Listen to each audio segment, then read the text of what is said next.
우리 2022년이죠. 지난 2월 달에 여러분 잘 아시는 대로 2월 24일 새벽 4시 50분쯤에 러시아의 푸틴 대통령이 이 군사작전이라는 것을 선언했습니다. 우크라이나를 침공한 것이죠. 처음 생각은 아마 짧은 시간에 이길 수 있으리라 생각했던 것 같습니다. 그래서 탱크와 전차를 밀어붙여서 수도인 키이우를 향해서 돌진했습니다. 근데 여러분 잘 아시듯이 그 생각대로 잘 되지 않았습니다. 아직도 전쟁 중입니다. 그 여파로 지금 막 기름값은 올라가고 곡물 가격 올라가고 아마 우리들에게도 굉장히 큰 지금 어려움을 주고 있는 것이 우크라이나 전쟁입니다. 그 작은 군사적으로 이 러시아와 비교해 봤을 때 상대가 되어지지 않는 우크라이나가 어떻게 이렇게 오래까지 버틸 수 있는가 하는 것을 많은 사람들이 연구하고 있습니다. 그들의 국민들의 똘똘 뭉치는 그런 단합된 마음도 아주 중요한 것일 것입니다. 근데 실질적으로 많은 이 전문가들이 어떻게 이야기하는가 하면 우크라이나가 서방으로부터 지원받고 있는 무기, 여기가 아주 중요한 포인트가 있다 이렇게 말합니다. 많은 무기들을 지원받고 있습니다. 그리고 그 무기들로 아주 효과적인 전쟁을 지금까지 잘 싸워오고 있죠. 그중에 여러분 가장 유명한 무기가 하나 있는데 혹시 아십니까? 제블린이라는 무기 혹시 들어보셨습니까? 대전차 미사일인데요. 이 제블린이 얼마나 효과가 있는가 하면 뭐 정확한 보고서인지는 모르겠지만 어떤 보고서에 따르면요, 그 기사가 나올 때까지요, 한 300발 정도의 제블린이 발사가 되어졌는데 그 중에 280발 정도가 명중했답니다. 탱크나 전차에. 그래서 약 93%의 명중률을 가지고 있답니다. 이 대단한 겁니다. 그죠? 제블린이라는 무기인데 이만큼 이 무기가 효과적이고 아주 유명해지다 보니까 우크라이나 사람들은 SNS에다가 국민의 영웅 제블린 이런 거 막 올려놓고요. 또 제가 사진 하나 준비해놨는데 이거 혹시 보셨습니까? 마리아가 제블린을 들고 있는 이거 국기처럼 이렇게 막 여기저기 덜어놨는데 그래서 제블린을 부를 때 세인트 제블린이라고 부릅니다. 성 제블린, 거룩한 제블린이라고 별명이 붙여져 있는 것이 이 제블린이라는 무기입니다.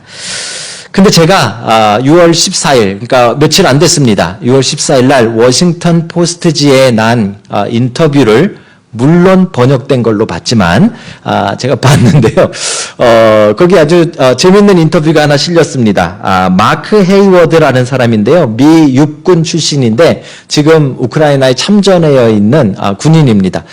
그 사람이 뭐라고 인터뷰를 했는가 하면 이 제블린이 올 때 설명서가 제대로 안 왔답니다.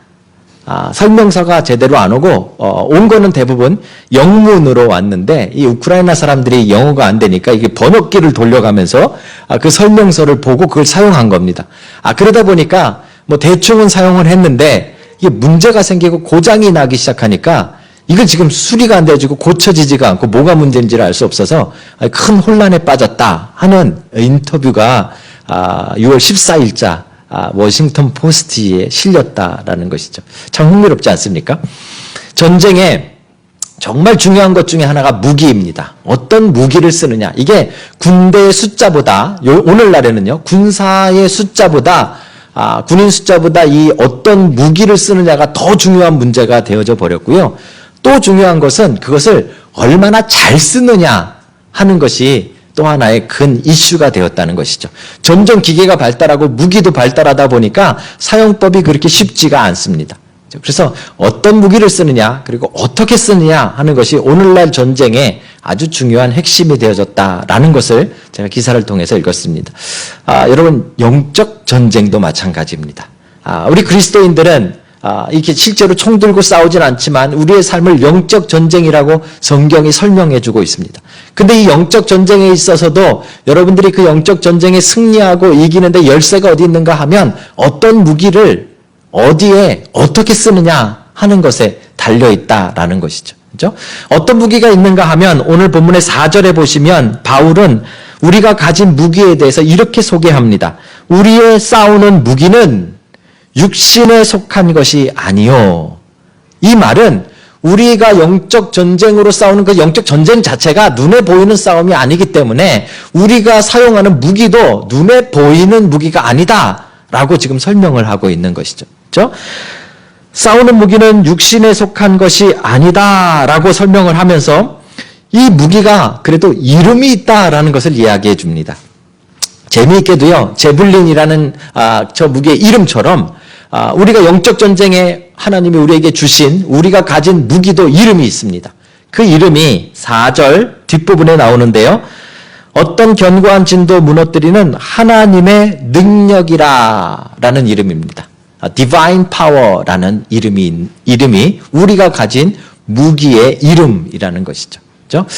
사실 원어상으로 보면 여러 가지로 해석이 됩니다만 하나님 앞에서의 강력, 하나님 앞에서의 힘이라는 뜻으로도 번역이 가능합니다. 네, 최근 성경에서는 이것을 하나님의 능력이라고 응축해서 단어로 설명하고 있는 것이죠. Divine Power, 하나님의 힘, 하나님의 능력. 이게 여러분과 제가 영적 전쟁에서 싸울 수 있는 우리가 가지고 있는 무기라는 것입니다. 눈치채셨겠지만 이름 자체가 제블린 뭐 이런 게 아니라 하나님의 능력이라고 되어져 있기 때문에 마치 제블린처럼 이 무기는 우리 그리스도인들이 만들어냈거나 우리 안에 있던 무기가 아닙니다. 하나님의 능력이니까 우리가 받은 능력입니다.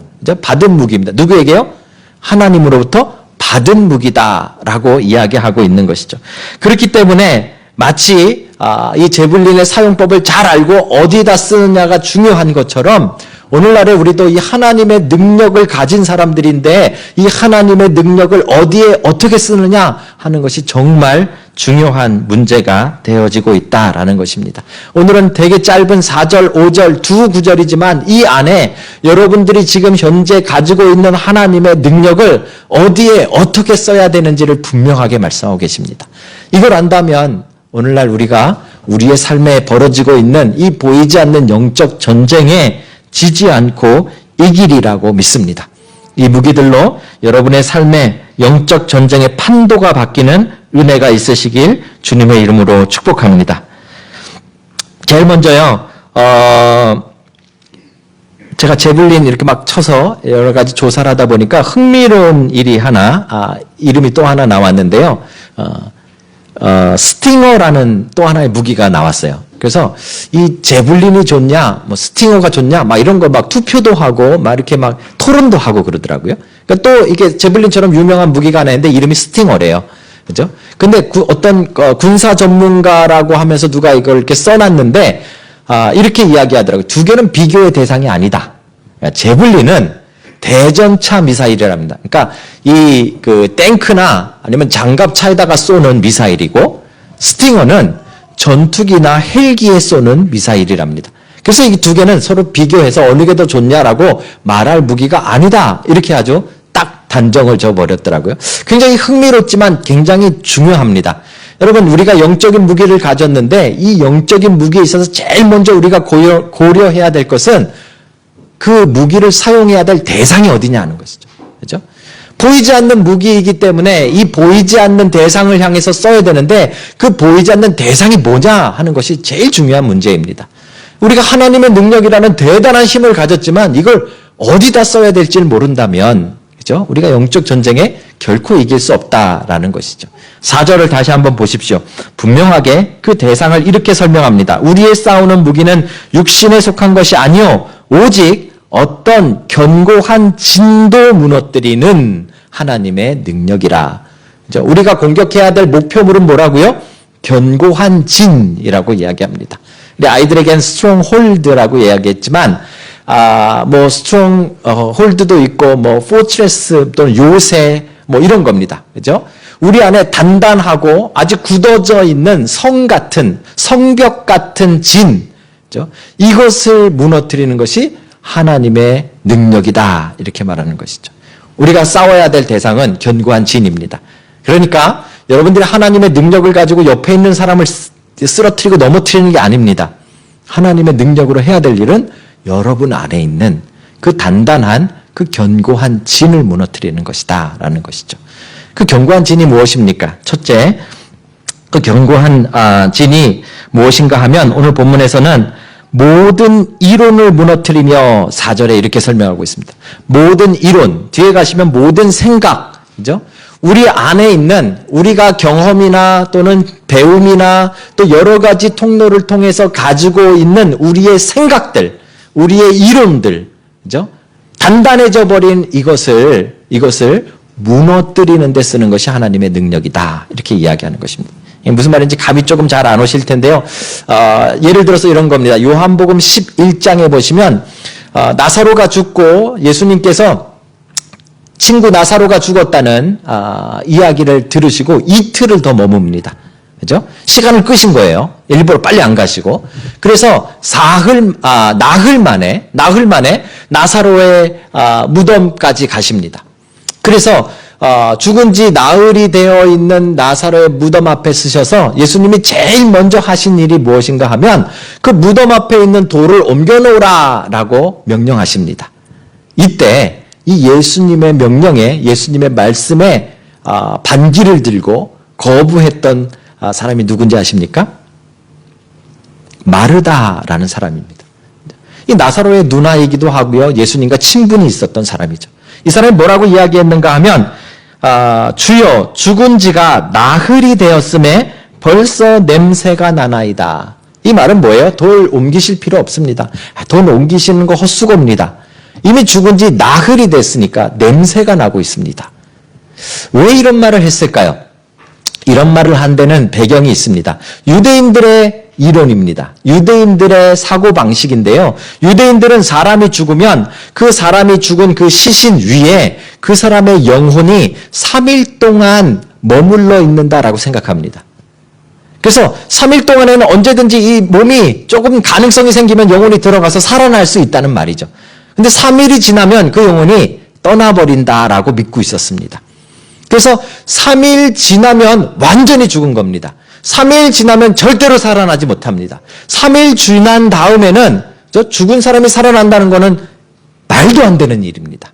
이게 유대인들의 생각입니다. 마르다도 이 이론을 가지고 있었고요. 이 생각을 가지고 있었던 것입니다. 그렇죠? 그래서 예수님께서 돌을 옮겨 놓으라 했더니 예수님과 헛수고입니다. 벌써 나흘 됐습니다. 나흘. 냄새가 납니다. 옮기실 필요 없습니다라고 거부했던 것이죠.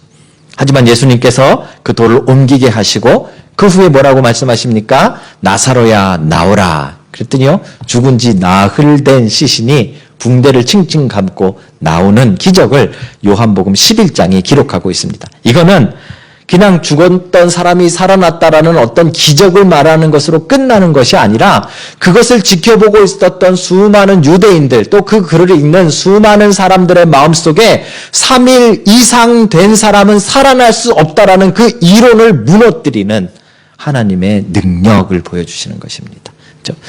이것이 나사로의 일에서만 나타나야 되는 것이 아니라 우리에게도 나타나야 된다라고 이야기하는 것입니다. 여러분과 제가 가지고 있는 이론, 여러분과 제가 가지고 있는 생각, 내가 예전에 이런 것을 경험했으니 이 일은 하나님이 분명히 안 해주실 거야. 이 일은 불가능한 거야. 이건 안 될 거야. 이건 어려울 거야 라고 생각하고 있는 그 단단한 견고한 진들을 하나님의 능력이 무너뜨리는 일을 한다 이 말입니다. 사랑하는 성도 여러분, 우리 안에 견고한 진이 무너지는 은혜가 있으시길 주의 이름으로 축복합니다. 그죠? 우리 굉장히 많은 이런 이론들이 많이 있습니다. 제가 아침에 저희 둘째 딸이랑 이야기하다 옛날 이야기를 했는데요. 옛날에 저는 이제 아버지랑 같이 교회를 갈 때 이렇게 어렸을 때는요. 택시를 타고 1시간 정도를 가야 되는 먼 거리에 살았는데 아침만 되면 주일날 아침에 바쁜데 길가에까지 나와가지고요. 저하고 어머니는 저쪽 뒤에 이렇게 숨어 있습니다. 그리고 아버지가 택시를 잡을 때 저하고 저희 어머니가 있으면 안 잡혀주는 거예요. 그죠? 그리고 저희 형하고 저희 아버지 둘만 이렇게 있다가 택시를 잡죠. 왜 그랬을까요? 그 당시에 택시 운전사들의 생각에 첫 손님으로 여자가 타면은 돈이 안 벌린다고 생각한 거예요. 첫 손님으로 안경 낀 사람이 타면 재수가 없다라고 생각을 했어요. 그래서 저희가 있으면 절대로 안 세워주는 거예요. 그래서 아버지가 일단 세워놓고 문 열면 저희도 후다닥 딱 일단 타버리는 거죠. 그죠? 그렇게 해서 맨날 이 택시를 탄 거예요. 사람들 머릿속에 그런 생각들이 가득한 거예요. 그죠? 여러분들 제가 생일날 카드를 보내드리는데 그 카드에다가 이원호 장로님, 이렇게 장로님 생신을 축하합니다 쓸 때 빨간색 볼펜으로 이원호 장로님 이렇게 썼다고 생각해 보세요. 장로님 기분이 갑자기 안 좋아지시는 거예요. 우리 머릿속에는 빨간색으로 이름 쓰면 안 된다고 생각하는 거예요. 어느 집에 신방을 갔는데 이렇게 문지방 같은 게 있는데 거기를 이렇게 밟고 지나가면요. 깜짝 놀래요. 왜요? 문지방 밟으면 부모님이 돌아가신대. 이런 것들이 다 어디서 오는 거예요 도대체? 그죠? 성경하고 전혀 상관없지만 우리의 마음속에 있는 여러 가지 이론들이 있어요. 여러 가지 생각들이 굳어져 있어요. 그죠? 그 가운데는 대부분이 여러분의 경험에 의한 것들이에요. 내가 살아보니 이거는 하나님이 안 해주는 것 같더라. 내가 살아보니 이건 정말 어려운 것 같더라. 이건 정말 하나님 기도해서 될 일이 아니라 이건 정말 사람을 찾아가야 되나 보다. 여러분 이 이론들이 다 무너지는 은혜가 있으시길 주의 이름으로 축복합니다. 그게 우리 안에 있는 견고한 진, 모든 이론들, 모든 생각들이라는 것입니다. 이것이 우리가 가진 하나님의 능력이라는 무기로 때려 부셔야 될 첫 번째 상대입니다. 그 이론들이 무너지고 영적 전쟁에서 승리하는 여러분과 제가 되길 주의 이름으로 축복합니다. 또 하나의 견고한 진이 있습니다. 사실 비슷한 것인데요. 어떻게 보면 좀 2차적인 것입니다. 5절에 보시면 이렇게 이야기합니다. 하나님 아는 것을 대적하여 높아진 것을 다 무너뜨리고, 좀 길게 설명되어져 있지만요. 우리는 하나님을 알아가야 되는 사람들입니다. 그런데 하나님을 알고자 하는 그 마음을 빼앗아가는 그 무엇, 그죠? 하나님을 알기를 원치 않는 그 무엇, 그 뭐라고 부르는가 하면 교만이라고 부르는 겁니다. 그죠? 교만은 다른 게 아니라 하나님 앞에서 모든 것을 다 안다고 생각하는 것, 하나님을 더 잘 안다고 생각하는 것, 더 이상 배울 필요가 없다라고 생각하는 것이 교만이라는 것입니다. 근데 오늘 그것이 바로 하나님의 능력으로 무너져야 된다라고 이야기하고 있는 것이죠. 높아진 마음, 교만이 무너져야 된다는 것입니다. 제가 설교 가운데 여러 번 말씀을 드렸지만 우리 새로 오신 분들 위해서 한 번 더 이렇게 말씀을 드리면은, 사실 저는 축산을 전공했고 이 신학을 한국에서 공부한 사람이 아닙니다. 축산을 전공하면서 제가 가졌던 꿈은 뉴질랜드에 와서 농장을 하는 것이었어요. 선교 농장. 그냥 농장이라 그러면 사람들이 돈 밝힌다 그럴까 봐 선교 농장. 그래서 돈도 많이 벌지만 그 선교 농장에 목사님들, 선교사님들이 와서 이렇게 리프레시하고, 그죠? 다시 회복하고 그 선교지로 또 목회지로 돌아가는 그런 센터를 운영하는 게 원래 제 비전이었습니다. 얼마나 좋은 비전입니까? 그죠? 그 비전을 제가 생각하면서 제가 가지고 있었던 것이, 가장 중요했던 것이 첫 번째가 무엇인가 하면, 그걸 위해서 저는 절대로 신학을 하지 말아야겠다라는 생각이었어요. 왜냐하면 신학을 하면 선교사님들이랑 목사님들이 찾아왔을 때 좀 쉬고 가야 되는데 제가 앉혀놓고 자꾸 뭘 가르칠 것 같은 거예요. 그죠? 하나님 그건 아니고요. 선교는 그게 아니고 이런 거 할 것 같은 거예요. 제 생각에. 얼마나 좋은 생각입니까? 그죠? 그래서 그런 거 안 하려고 신학을 하지 말아야겠다. 그 속에 뭐가 있었는가 하면 제가 하나님을 많이 안다라는 착각을 가지고 있었다. 막상 제가 신학을 하기 전에 준비과정 1년을 공부하면서 신학을 할까 말까를 고민하는데, 준비과정 1년 하면서 너무 깜짝 놀랐어요. 제가 너무 무식한 거예요. 성경에 대해서 너무 모르는 거예요. 하나님에 대해서 쥐뿔도 모르는 거예요. 그러니까 제가 배워야 될 게 너무 많으니까 제가 겸손해지는 거예요. 그렇죠? 저는 지금도 여러분과 제 안에 똑같은 마음이어야 된다라고 생각합니다. 여러분, 영원하신 하나님을 우리의 작은 머리로 알아봤자 얼마나 알겠습니까? 여러분과 제가 하나님을 알아봤자 얼마나 알겠습니까? 그럼에도 불구하고 우리는 하나님을 더 알아가려고 하지 않습니다. 하나님을 배우는 일에 열심이지 않습니다. 하나님을 알아가는 일을 귀찮아합니다. 마치 하나님을 다 아는 것처럼, 내가 몇 가지 경험한 것 가지고 하나님을 전부 아는 것처럼 생각하는 것이 우리들의 생각입니다. 그것을 오늘 본문이 뭐라고 이야기하는가 하면, 하나님을 아는 것을 대적하여 높아진 마음이라고 이야기합니다. 그게 견고한 진입니다. 그렇죠? 그것이 무너지는 여러분과 제가 되기를 주의 이름으로 축복합니다. 여러분, 하나님을 아는 것이 최고의 기쁨입니다. 제가 가능하면 오늘도 우리 중고등부 부모님들하고 또 이야기하겠지만요, 뭐 어떻게든지 막 그룹을 만들어서 우리 같이 막 좀 말씀 공부하고 또 나누고 하는 것들 좀 우리 안에 만들어 가고 싶어요. 왜냐하면 그만큼 우리가 모르기 때문에. 저부터. 그죠? 우리가 하나님을 알아가는 일에 열심을 내야 됩니다. 그리고 하나님을 아는 기쁨을 맛보셔야 됩니다.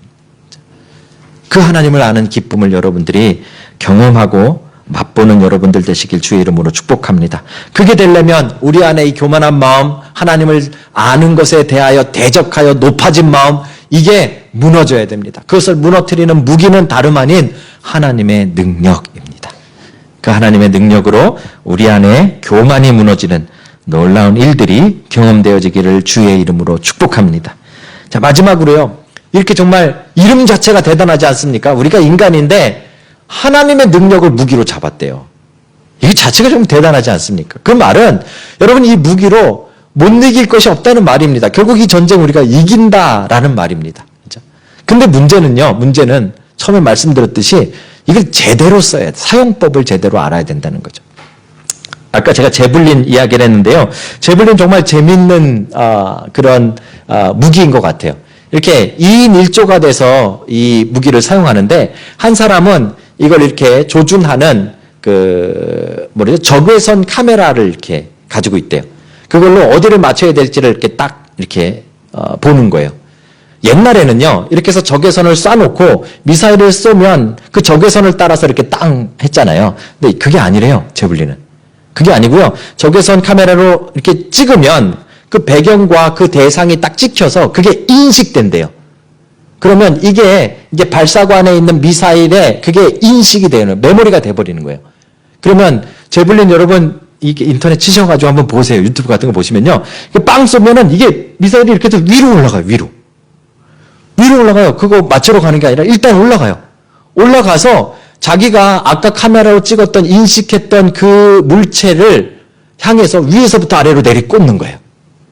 특이하잖아요. 왜 그런가 제가 찾아봤더니 그것도 이유가 있더라고요. 이 장갑차나 탱크 같은 경우는 앞에 옆에서 날라오는 총알을 막기 위해서 철판이 옆으로는 튼튼하대요. 근데 무게를 줄이기 위해서 위에가 좀 약하대요. 그러니까 이 미사일이 위에서 이렇게 내리꽂으면 이건 이 맥을 못 추는 거죠. 그죠? 그러니까 이게 일단은 올라가서 계속 맞추고 있는 것도 아니에요. 한번 인식해서 여기에 저장만 해놓으면 그냥 올라가서 자기가 알아서 쏘는 거죠. 이게 FF 방식이래요. Fire and Forget 이라는 방식이랍니다. 아주 특이하지 않습니까? 저 이거 보면서 이거 사용법을 모르면 이제 이거를 못 쓰는 거예요. 사용법을 모르면 못 쓰는 거예요. 하나님의 능력도 그렇습니다. 이 대단한 무기를 여러분들이 가졌는데 사용법을 모르면 못 쓰시는 거예요. 하나님의 능력은 어떻게 써야 돼요? 하나님의 능력의 사용법은 딱 하나예요. 5절의 맨 마지막에 그 힌트가 들어 있습니다. 그리스도에게 복종하게 하니. 이게 사용법이에요. 이게 사용법. 하나님의 능력을 사용하기 위해서는요, 우리의 상태가 계속해서 그리스도에게 순종하는 상태여야만 하나님의 능력이 발휘되는 거예요. 발사되는 거예요. 그죠? 이거를 우리가 좀 분명하게 아셔야 돼요. 하나님의 능력을 사용하기 위해서는 우리의 상태가 그리스도에게 복종하는 상태여야 된다라고 이야기하는 거예요. 실제로 정말 그런가 제가 생각을 해봤어요. 여러분, 하나님의 능력이 나타났다는 사람들 TV에 많이 나와요. 책도 많이 나오고요. 그죠? 그런 분들 정말 대단해요. 막 별 기적들이 다 일어나요. 막 사람들이 막 몰려가고 구경하고 막 집회에 얼마 막 수십만 명씩 모여요. 그런데 여러분 한번 쭉 보세요. 그런 분들 가운데 오래 가는 사람 있어요? 별로 없어요. 한참 가다 보면 이상한 소문이 들려요. 돈 문제. 한참 가다 보면 이상한 소문이 들려요. 여자 문제. 한참 가다 보면 또 이상한 소문이 들려요. 비리. 그렇죠? 이게 왜 그럴까? 아니 분명히 처음에 하나님의 능력이라고 사람들이 막 몰려가고 하나님의 능력이라고 대단하다 그랬는데 왜 이게 오래 가지 않는가? 왜 중간에 자꾸 변질되는가? 이 사용법을 몰라서 그래요. 사용법을. 하나님의 능력은 어느 순간에 자랑이 되어지면, 마치 내 능력인 것처럼 착각이 되어지면, 마치 내가 하는 것처럼 교만해지면 더 이상 하나님의 능력의 효과가 나타나지 않는 거예요. 그러니까 자꾸 끝이 이상해지는 거죠. 사람들은 몰려오고 사역자가 인기가 생기고, 그죠? 사람들은 막 그 사역자 앞에 와서 막 무릎을 꿇고 막 이러니까 마치 자기가 하나님, 자기가 예수님이 된 것 같이 착각하게 되어지는 거예요. 그러면 하나님의 능력이 사라지는 것입니다. 하나님의 능력이 우리 안에 계속 머물러 있으려면, 그 하나님의 능력이 계속 사용되어지려면, 우리가 그 하나님의 능력을 계속 경험하려면 한 가지의 상태, 한 가지의 사용법밖에 없는데, 그것은 우리가 겸손하게 그리스도 앞에 복종하고 그리스도 앞에 순종하는 것이에요. 하나님의 말씀 앞에 겸손히 순종하면 하나님의 능력이 나타나는 줄로 믿습니다. 사랑하는 성도 여러분, 바울은 우리에게 우리가 이미 이 엄청난 무기를 가졌다라고 이야기합니다. 우리가 만든 게 아니지만 하나님 주셨다라는 말입니다. 그리고 이 엄청난 무기의 이름은 그 무기의 효능만큼 대단합니다. 하나님의 능력입니다. 그렇죠? 인간이 하나님의 능력을 무기로 가졌다는 것은 이건 엄청난 일입니다. 여러분들이 못 감당할 것이 없다는 말이고요. 여러분들이 못 이길 영적 싸움이 없다는 말입니다. 그렇죠? 그런데 이 무기를 사용해야 되는 대상은 밖에 있는 게 아니라고 이야기합니다. 옆에 사람 향해서 하나님의 능력을 발휘하시는 게 아니에요. 하나님의 능력을 자꾸 남 보여주려고 뭐 하시는 게 아니라고요. 하나님의 능력은 내 안에 있는 견고한 진을 무너뜨리는 것입니다. 그 견고한 진은 내가 가지고 있는 이론, 내가 경험해서 쌓아놓은 그 단단한 고집, 내가 가지고 있는 잘못된 생각들, 그렇죠? 그게 하나님의 능력으로 무너져야 하는 것입니다. 하나님을 알고자 하는 겸손함을 빼앗아가는 그 모든 것, 하나님을 많이 아는 것처럼 착각하게 만드는 교만함, 그게 우리 안에 있는 견고한 진입니다. 사랑하는 성도 여러분, 이 견고한 진을 무너뜨리는 유일한 무기는 하나님의 능력입니다. 그 하나님의 능력으로 오늘도 영적 전쟁에 승리하는 여러분 되시길 주의 이름으로 축복합니다. 사용법은 하나입니다. 우리가 그리스도 앞에 복종하는 것입니다. 하나님의 말씀에 순종하고 하나님의 말씀에 귀 기울이고 하나님의 뜻을 따라가려고 여러분 계속 걸어가신다면 하나님의 능력이 무엇인지, 여러분 삶에 여러분이 도저히 안 될 거라고 생각했던 그 여러분의 이론들이 깨어지는 놀라운 일들을 경험하시길 주의 이름으로 축복합니다. 기도하시겠습니다.